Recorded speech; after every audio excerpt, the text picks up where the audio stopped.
Triple decker സിനിമയുടെ വിശേഷങ്ങൾ പങ്കുവയ്ക്കാനായി ഇന്ന് നമ്മുടെ കൂടെ ഉള്ളത് അതിൽ നായകനായിട്ട് അഭിനയിച്ചിട്ടുള്ള അഖിൽ ശ്രീകുമാരനാണ്. ഹായ് ചേട്ടാ, സ്വാഗതം. ഹായ്. മലയാള സിനിമയിൽ നായകവേഷം ചെയ്യാന്ന് പറയുന്നത് എല്ലാവരുടെ ഒരു സ്വപ്നമാണ്. സോ ആ ഒരു സ്വപ്നം കൈവരിച്ച ചേട്ടന് ആദ്യം തന്നെ എൻ്റെ വക ഒരു കൺഗ്രാറ്റുലേഷൻസ്. Thank you. ചേട്ടൻ നായകനായിട്ട് അഭിനയിക്കുന്ന ആദ്യത്തെ സിനിമയല്ലേ ഇത്? അതെ, നായകനായിട്ട് ചെയ്യുന്ന ആദ്യത്തെ സിനിമയാണ്. ഇതിന് മുന്നേ ചെറിയ ചെറിയ സിനിമകൾ ചെയ്തിട്ടുണ്ട്. നമ്മുടെ തിരുവനന്തപുരം ഭാഗത്തുണ്ടായിരുന്ന സുഹൃത്തുക്കൾ വഴിയൊക്കെ നമ്മുടെ ചെറിയ ചെറിയ സിനിമകൾ ചെയ്തിട്ടുണ്ട്, 1-2 സിനിമകൾ. ട്രിപ്പിൾ ഡെക്കറിൽ നായകനായിട്ട് അഭിനയിച്ചപ്പോൾ എങ്ങനെ ഉണ്ടായിരുന്നു എൻ്റെ എക്സ്പീരിയൻസ് ഒന്ന് പറയാമോ? നമ്മൾ ഇതിനു മുന്നേ സിനിമകൾ ചെയ്യുന്ന സമയത്തും വളരെ കുഞ്ഞു കുഞ്ഞു റോളുകളാണ്. അപ്പോൾ അതിനു മുന്നേ short films, web series, musical video, ചെറിയ ചെറിയ പരസ്യങ്ങളൊക്കെ ചെയ്യുന്ന സമയത്ത് അത് ഒറ്റ ലൊക്കേഷൻസ്, ചെറിയ ചെറിയ സീക്വൻസ്, കുറഞ്ഞ കഥാപാത്രങ്ങളൊക്കെ ആയിരിക്കും. അപ്പോൾ ഇതിനകത്ത് ഒരുപാട് കഥാപാത്രങ്ങൾ വരുന്നു, പല പല ദിവസങ്ങൾ ഷൂട്ട് ചെയ്യുന്നു. അപ്പോൾ നമ്മളൊരു ഫാമിലി പോലെ ഒരുപാട് ദിവസം ഇവരെല്ലാവരും നമ്മുടെ ഉണ്ടാവുന്നു. അപ്പോൾ അതൊരു എക്സ്പീരിയൻസ് ആണ്. നമുക്കൊരു ഷോർട്ട് ഫിലിം എന്നൊക്കെ പറയുമ്പോൾ 1-2 ദിവസം ഷൂട്ട് വെച്ചിട്ട് അതങ്ങ് പോവും, അത് കഴിയും. അപ്പോൾ ഇതാണെങ്കിൽ ഒരു ലോങ് ജേണി ആയിരുന്നു. ഏകദേശം ഒരു 6-7 മാസത്തോളം തന്നെ ഷൂട്ട് മാത്രം പോയിട്ടുണ്ടായിരുന്നു. അങ്ങനെ അപ്പോൾ അതൊരു വലിയ എക്സ്പീരിയൻസ് ആയിട്ട് ഫീൽ ചെയ്തിട്ടുണ്ട്. ഓക്കെ, അപ്പോൾ എങ്ങനെയാണ് ഈ ട്രിപ്പിൾ ഡെക്കറിലേക്ക് എത്തിപ്പെട്ടത്? ട്രിപ്പിൾ ഡെക്കറിലേക്ക് എത്തിപ്പെട്ടത് നമ്മൾ ഈ സിനിമകളും ഷോർട്ട് ഫിലിംസുകളൊന്നും ഒന്നും എപ്പോഴും ഉണ്ടാവില്ല നമ്മുടെ കയ്യിൽ. അപ്പോൾ ഞങ്ങൾ തന്നെ ഇങ്ങനെ ബോറടിച്ചിങ്ങനെ ഇരിക്കുന്ന സമയത്തോ, അല്ലെങ്കിൽ നമ്മളിങ്ങനെ ലോൺലിനെസ് അടിച്ച് ഫീൽ അടിച്ചിരിക്കുന്ന സമയത്തൊക്കെ സുഹൃത്തുക്കളടുത്ത് തന്നെ പറയടാ, എന്തെങ്കിലും വർക്ക് ഉണ്ടെങ്കിലൊക്കെ പറയണേന്ന് പറഞ്ഞു. അപ്പോൾ ഞങ്ങളുടെ BA ജേർണലിസം മാസ് കമ്മ്യൂണിക്കേഷൻ ഒരുമിച്ച് പഠിച്ച എൻ്റെ ക്ലാസ്മേറ്റ് ആയിട്ടുള്ള അവൻ വഴിയാണ്. അദ്ദേഹം ഇതിനകത്തൊരു സിനിമാറ്റോഗ്രാഫറാണ്. അപ്പോൾ അദ്ദേഹം ഇതുവഴി പറയുണ്ടായി, എൻ്റെ അടുത്ത് ഇങ്ങനെ പറഞ്ഞു, ഒരു ചെറിയൊരു കഥ എൻ്റെ അടുത്ത് ഇങ്ങനെ ഒരു കൃഷ്ണനുണ്ണി എന്ന് പറഞ്ഞൊരു പയ്യൻ സംസാരിച്ചിട്ടുണ്ട്. അപ്പം അദ്ദേഹത്തിൻ്റെ അടുത്ത് ഒന്ന് സംസാരിച്ച് നോക്ക്, കഥ എനിക്ക് ഇഷ്ടപ്പെട്ടു, നിനക്ക് ഇഷ്ടപ്പെടുകയാണെന്നെങ്കിൽ മാത്രം നീ ചെയ്താൽ മതി, ഒന്ന് കേട്ട് നോക്കുമെന്ന് പറഞ്ഞു. അപ്പോൾ ഞാനപ്പം എന്തായാലും കുഴപ്പമില്ല, എൻ്റെ നമ്പർ എന്തായാലും കൊടുക്കുമെന്ന് പറഞ്ഞു. അപ്പം അവൻ ഇങ്ങനെ പറഞ്ഞില്ല, നായക നടനാണെന്നൊന്നും ആദ്യമൊന്നും പറഞ്ഞൊന്നുമില്ല, ജസ്റ്റ് കഥ കേട്ട് നോക്ക്, എന്തെങ്കിലും വർക്ക് പോയി ചെയ്യാൻ പറഞ്ഞു. അപ്പോൾ ഞാൻ കൃഷ്ണനെ കണ്ട് സംസാരിച്ചു. അപ്പോൾ ഞാൻ ഈ ബാങ്കിൽ ജോലി ചെയ്യുന്നുണ്ടായിരുന്നു ആ സമയത്തൊക്കെ. അപ്പം ആക്സിസ് ബാങ്കിൽ അസിസ്റ്റൻറ്റ് മാനേജറായിട്ടൊക്കെ വർക്ക് ചെയ്യുന്ന സമയത്തൊക്കെ ആയിരുന്നു, RO ആയിട്ട് വർക്ക് ചെയ്യുന്ന സമയത്തായിരുന്നു. അപ്പം സംസാരിച്ചു. അപ്പോൾ കഥ കേട്ടപ്പം നല്ല രസമുള്ള കഥ. അത് കൃഷ്ണ പൂജപ്പുരയാണ് എൻ്റെ സ്ക്രിപ്റ്റ് റൈറ്റർ. കൃഷ്ണ പൂജപ്പുര സാറാണ് സ്ക്രിപ്റ്റ് റൈറ്റർ ആയിട്ട്. അപ്പോൾ അത് കേട്ടപ്പോൾ തന്നെ നമുക്ക് ഭയങ്കര ഒരു എക്സൈറ്റ്മെന്റ് ആണ്. സോ ഇങ്ങനെ കൃഷ്ണ പൂജപ്പുരയാണ് റൈറ്റർ എന്ന് അറിഞ്ഞപ്പോൾ ആദ്യം എന്താണ് ചേട്ടൻ്റെ മനസ്സിൽ തോന്നിയത്? ഭയങ്കര ഒരു ശരിക്കും വണ്ടറായിട്ടാണ് എനിക്ക് ഫീൽ ചെയ്തത്. അതായത് നമ്മൾ ഈ ജയസൂര്യ വെച്ചിട്ട് ഒരുപാട് സിനിമകൾ, നമ്മൾ സജി സുരേന്ദ്ര സാർ ചെയ്തിട്ടുള്ള, കൃഷ്ണ പൂജപ്പുര സാറും കൂടെ ചെയ്തിട്ടുള്ള സിനിമകൾ, ജയസൂര്യ തന്നെ ഈ ഒരു രീതിയിലോട്ട് ഒരുപാട് നമ്മൾ കണ്ടിട്ടുള്ളത്. അങ്ങനെ നമ്മളെ ഇവർ വിവാഹിതരായാൽ, ഹാപ്പി ഹസ്ബൻഡ്സ് ഇൻ ഗോവ, കുഞ്ഞിലേൻ, അതുപോലെ ജനപ്രിയൻ, ഇതുപോലെയുള്ള ഒരുപാട് സിനിമകൾ ചെയ്ത സമയത്ത് അങ്ങനെ ഒരു സ്ക്രിപ്റ്റ് റൈറ്ററിൻ്റെ കൂടെ നമുക്ക് അഭിനയിക്കാൻ പറ്റുന്നത് എന്ന് പറയുന്നത്, ആ കഥയിൽ അഭിനയിക്കാൻ പറ്റുന്നതെന്ന് പറയുന്നത് ഭയങ്കര ഒരു ഇതാണ്, വണ്ടറാണ് ശരിക്കും പറഞ്ഞാൽ.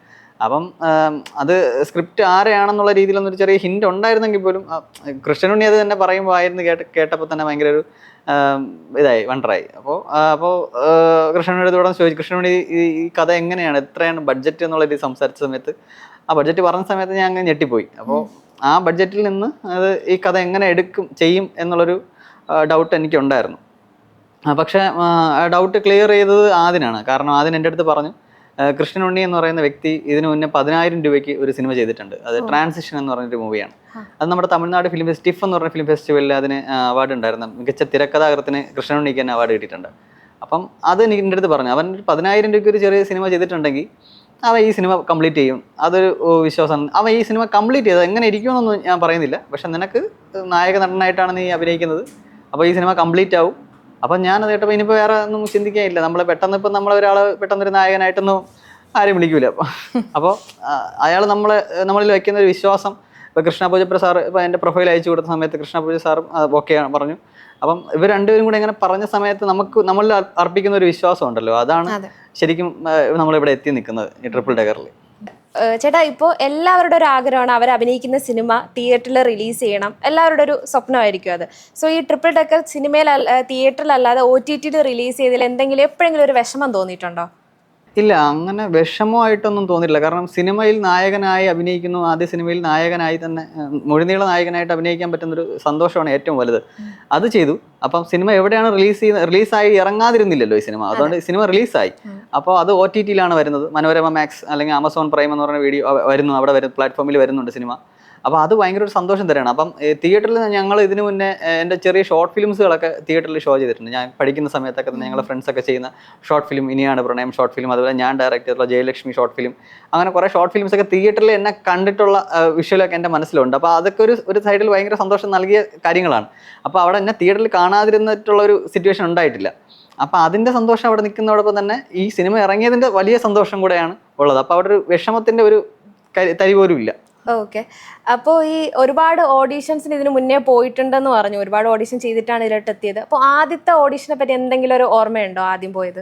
ഉണ്ട്, ഓർമ്മയുണ്ട്. ആദ്യത്തെ ഓഡീഷൻ ഞാൻ 2011 അറ്റൻഡ് ചെയ്യുന്നത്. അത് നമ്മുടെ ബാല്യകാല സഖി എന്ന് പറയുന്ന ഒരു സിനിമയാണ്, നമ്മുടെ മമ്മൂട്ടിയുടെ സിനിമ. അതിനകത്ത് ഞാൻ ഓഡീഷന് പോയി ട്രിവാൻഡ്രത്തായിരുന്നു ഓഡീഷൻ. അതിന് സെലക്ട് ആവുന്നു. അത് പിന്നെ എറണാകുളത്ത് ഓഡീഷൻ വെക്കുന്നു, അത് സെലക്ട് ആവുന്നു. പിന്നെ നമ്മൾ സിനിമയാണ്, അപ്പം നമുക്കത് സംഭവിക്കുന്നതാണ്. അപ്പം അത് അതിൻ്റെ വഴിക്ക് പോയി.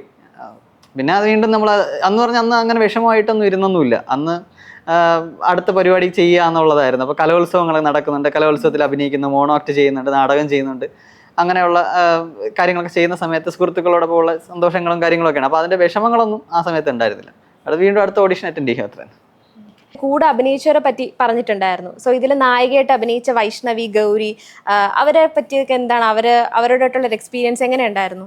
അവർ പുതുമുഖങ്ങളാണെങ്കിലും ഒരിക്കലും ഒരു പുതുമുഖങ്ങളാവുന്ന രീതിയിലല്ല അതിൽ അഭിനയിച്ചിരിക്കുന്നത്. അപ്പം അവർ നമ്മളോട് തരുന്ന സപ്പോർട്ടും അതുപോലെയാണ്. എല്ലാ കാര്യങ്ങളും ഓരോ സീനാണെങ്കിലും എനിക്ക് എന്നും അയച്ചു തരും. വൈഷ്ണവിയാണ് ഇതിൻ്റെ അസോസിയേറ്റ് ഡയറക്ടർ. അപ്പോൾ അദ്ദേഹം എനിക്ക് കുട്ടി അയച്ചു തരും. എനിക്കിങ്ങനെ ഓരോ സീനുകളും അയച്ചു തരും. നമുക്ക് പ്രിപ്പയർ ചെയ്യും, നമ്മൾ ഒരുമിച്ച് പ്രിപ്പയർ ചെയ്യും. പിന്നെ എൻ്റെ പേരായിട്ട് അഭിനയിച്ചിരിക്കുകയാണ്.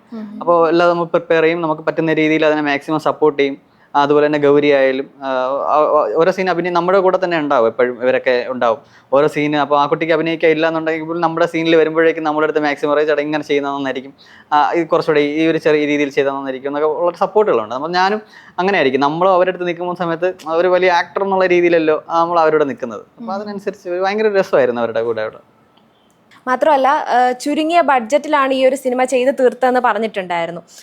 എങ്ങനെയാണ് ഈ ഒരു ചുരുങ്ങിയ ബഡ്ജറ്റിൽ ഇത്രയും ഒരു സിനിമ ചെയ്ത് അത് എക്സിക്യൂട്ട് ചെയ്യാൻ പറ്റുന്നത്? അത് ശരിക്കും ഇതിൻ്റെ ഡയറക്ടർ കൃഷ്ണൻ ഉണ്ണിയാണ് ഇതിൻ്റെ മെയിൻ പാർട്ട് എന്ന് പറയുന്നത്. കാരണം ഇത് എല്ലാവരുടെ അടുത്തും ഇത് സംസാരിക്കണമല്ലോ. ഇത് ഈ ബഡ്ജറ്റാണ്, അപ്പം നിങ്ങളുടെ അവൈലബിലിറ്റി ആയിട്ടുള്ള സമയങ്ങളുണ്ട്. അവരുടെ സമയങ്ങൾക്കേ പറ്റുള്ളൂ ഇത്. അപ്പം അത് ഇതിനകത്തോട്ട് സംസാരിച്ചെടുത്ത് കൊണ്ടുവരാൻ വേണ്ടി കൃഷ്ണൻ ഉണ്ണി എടുത്തിട്ട് എഫേർട്ട് ഉണ്ട്. അത് ഭയങ്കര വലിയ എഫേർട്ടാണ്. അത് വേറെ ആരും സംസാരിച്ചാൽ പറ്റില്ല, അത് കൃഷ്ണൻ ഉണ്ണി തന്നെ സംസാരിക്കണം. അപ്പോൾ അത് സംസാരിച്ച സമയത്ത് ആദിനാണെങ്കിലും മിഥുനാണെങ്കിലും ആദിൻ 2 സിനിമാറ്റോഗ്രാഫറാണ് മെയിനായിട്ട് നമ്മൾ ചെയ്തിരിക്കുന്നത്. ആദിനും മിഥുൻ മോഹൻ. കൃഷ്ണനുണ്ണിനകത്ത് അദ്ദേഹത്തിന് ചെയ്യാൻ പറ്റുന്ന മാക്സിമം കാര്യങ്ങളാണ് അദ്ദേഹം ഇതിനകത്ത് ചെയ്തിരിക്കുന്നത്. കാരണം ഇത്രയും ബഡ്ജറ്റേ ഉള്ളൂ. മറ്റു കാര്യങ്ങളൊക്കെ എല്ലാവരുടെ അടുത്ത് വീണ്ടും സംസാരിക്കാൻ വേണ്ടി പോകണം. ഈ എഡിറ്റിംഗ് ആണെങ്കിലും കൃഷ്ണനുണ്ണിയാണ് ഇതിൻ്റെ എഡിറ്റിംഗ് ചെയ്തിരിക്കുന്നത്. അപ്പം കളറിങ് ആണെങ്കിലും അദ്ദേഹത്തിന് അറിയാൻ പറ്റുന്ന രീതിയിലുള്ള മാക്സിമം അദ്ദേഹം ചെയ്തിട്ടുണ്ട്. പിന്നെ ഇതിൻ്റെ മ്യൂസിക് ചെയ്തിരിക്കുന്നത് ജയസ് എന്ന് പറഞ്ഞ നമ്മുടെ ഗോകുലാണ് ഇതിനകത്ത് ഈ മ്യൂസിക് ചെയ്തിരിക്കുന്നത്. അപ്പം ഇതെല്ലാം സുഹൃത്തുക്കളാണ്, ഇവരെ സുഹൃത്ത് വലയങ്ങളിൽ കൂടെയാണ് ഇത് പോയിക്കൊണ്ടിരിക്കുന്നത്. അപ്പോൾ ഇവരുടെ അടുത്തെല്ലാം സംസാരിക്കുമ്പോൾ അവർ ഇങ്ങോട്ട് വരുന്ന സപ്പോർട്ടുണ്ട്. മിഥുനാണെങ്കിലും ആദിനാണെങ്കിലും ബ്രഹ്മദത്തനാണെങ്കിലും ജയസ് ഗോകുലാണെങ്കിലും എല്ലാവരും ചെയ്യുന്ന സപ്പോർട്ടാണ്. അത് ഭയങ്കര ഒരു വലിയൊരു ഇതാണ്. അപ്പോൾ ആ രീതിയിലാണ് അവർ തരുന്നതും കൂടെ ഉള്ള സപ്പോർട്ട് കൃഷ്ണനുണ്ണിക്ക് ഭയങ്കര ഒരു കരുത്താണ്. ആ കരുത്തിൽ നിന്നും കൃഷ്ണനുണ്ണി ഇതെല്ലാവരെയും ഇത് കാണിക്കണമല്ലോ. ഇതെല്ലാവരും സഹായിച്ചാൽ മാത്രം പോരാ, ഇത് നിന്ന് കാണിക്കണം. ഇതിലോട്ട് എത്തണം, ഈ സിനിമ പൂർത്തിയാവണം. അപ്പോൾ അത് ഇവരെല്ലാം വർക്ക് ചെയ്ത് കൊടുത്താലും ഈ ബാക്കിയുള്ള കാര്യങ്ങളെല്ലാം അറേഞ്ച് ചെയ്ത് ഈ സിനിമ ഒരുപാട് വട്ടം കാണും. 1000 തവണയെങ്കിലും ചിലപ്പോൾ കാണേണ്ട അവസ്ഥ വരും. അപ്പം അതെല്ലാം ഇരുന്ന് കണ്ട് അതിനെ ചില സമയത്ത് തന്നെ പല കാര്യങ്ങളും അതിനകത്ത് എനിക്ക് തന്നെ വളരെ വേണ്ട എന്ന് തോന്നിപ്പോയ പല ഷോട്ടുകളുണ്ട്. അപ്പം അതെല്ലാം ഉൾപ്പെടുത്തി ആ കൂടെ അഭിനയിച്ച അവരെ തന്നെ സിനിമയിൽ കാണിക്കുന്ന ആ ഒരു ചെറിയ ഇമോഷനാണെങ്കിലും അത് സ്ക്രീനിൽ കാണിക്കുമ്പോൾ ഒരിതുണ്ട്.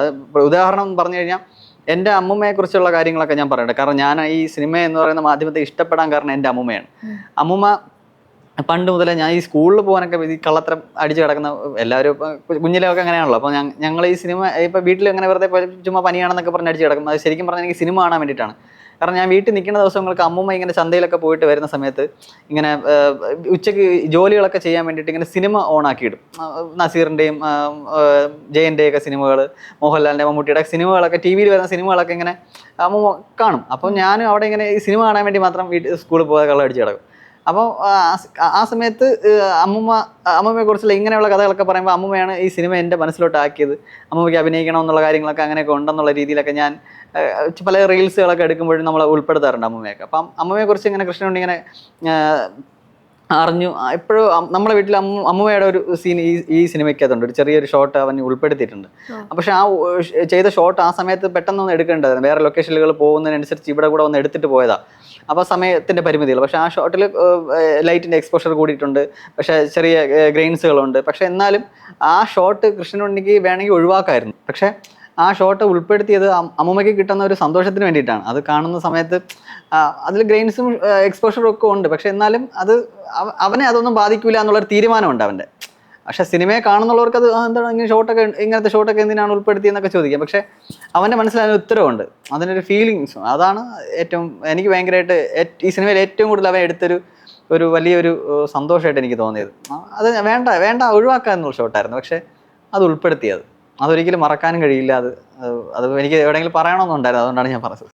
പല റിസ്കുകളും എടുത്തിട്ടുണ്ട്. ഇമോഷണലി ഭയങ്കര ഹ്യൂമൻ ആയിട്ടുള്ള ഒരു വ്യക്തിയാണ് കൃഷ്ണനുണ്ണി. അത് ഈ സിനിമയ്ക്കകത്തുണ്ട്. അതുകൊണ്ടാണ് ശരിക്കും പറഞ്ഞാൽ ഈ സിനിമ വെളിയിൽ വന്നതെന്ന് എനിക്ക് തോന്നണം.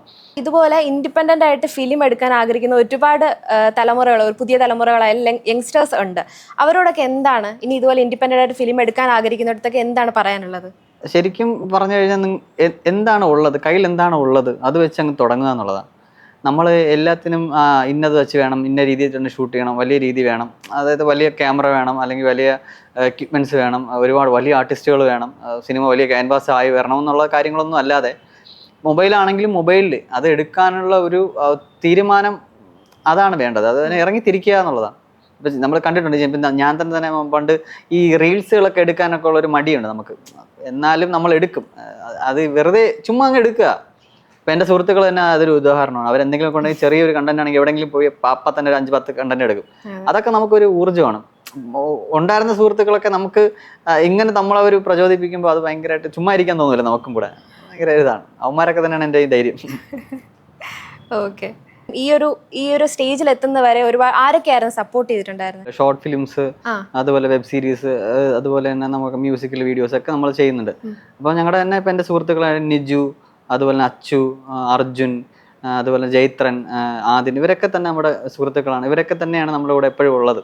അപ്പോൾ അവരൊക്കെ നമുക്ക് തരുന്ന ഒരു ഊർജ്ജം, അതിനകത്തോട്ട് നിൽക്കുന്നതൊക്കെ ഭയങ്കര ഒരു ഇമ്പാക്റ്റ് ഉള്ള അവരാണ് ധൈര്യം ശരിക്കും പറഞ്ഞു. അവരാണല്ലേ തുടക്കം തൊട്ടും? അതെ, എപ്പോഴും നമ്മളിവിടെ ഉള്ളത്. കാരണം വീഡിയോ ഒക്കെ ചെയ്യുമ്പോഴാണെങ്കിലും, ഷോർട്ട് ഫിലിംസ് ചെയ്യുമ്പോഴാണെങ്കിലും, വെബ് സീരീസ് ചെയ്യുമ്പോഴാണെങ്കിലും, നമ്മൾ സിനിമയുടെ സ്ക്രിപ്റ്റുകളൊക്കെ 1-2 സ്ക്രിപ്റ്റുകൾ ഓൾറെഡി നമ്മൾ എഴുതി കംപ്ലീറ്റ് ചെയ്ത് വെച്ചിട്ടുണ്ട്. അങ്ങനെയൊക്കെ.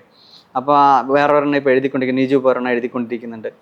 അപ്പം നമ്മളിങ്ങനെ റീൽസും കാര്യങ്ങളും ഒക്കെ ചെയ്യുന്നതിൻ്റെ കൂടെ തന്നെയാണ് ഈ സിനിമയുടെ മോഹം ഇങ്ങനെ കൊണ്ടുപോകുന്നത്. അദ്ദേഹത്തിന് സ്വപ്നമാണല്ലോ നമുക്കത്. എപ്പോഴെല്ലാവർക്കും സിനിമ എന്ന് പറയുന്ന സ്വപ്നമാണ്. അപ്പോൾ അതിൻ്റെ മുന്നോട്ടും ഇനി അതിനോട്ടുള്ള ഒരു ഓട്ടത്തിലാണ്. ഓക്കെ ചേട്ടാ, അപ്പോൾ ഇത്രയും നേരം ട്രിപ്പിൾ ഡെക്കറിന്റെ വിശേഷങ്ങൾ പങ്കുവച്ചതിന് നന്ദി. എല്ലാവരും ഈ സിനിമ കാണുക. ഇത് ആമസോൺ പ്രൈമിലും മനോരമ മാക്സിലും സ്ട്രീമിംഗ് ആണ്. ആൻഡ് സിനിമ കണ്ടിട്ട് അഭിപ്രായങ്ങൾ അവിടുത്തെ ക്രൂ മെമ്പേഴ്സിനെ അറിയിച്ചു കഴിഞ്ഞാൽ അവർക്കും ഒരു ഫ്യൂവൽ ആയിരിക്കും. So thank you.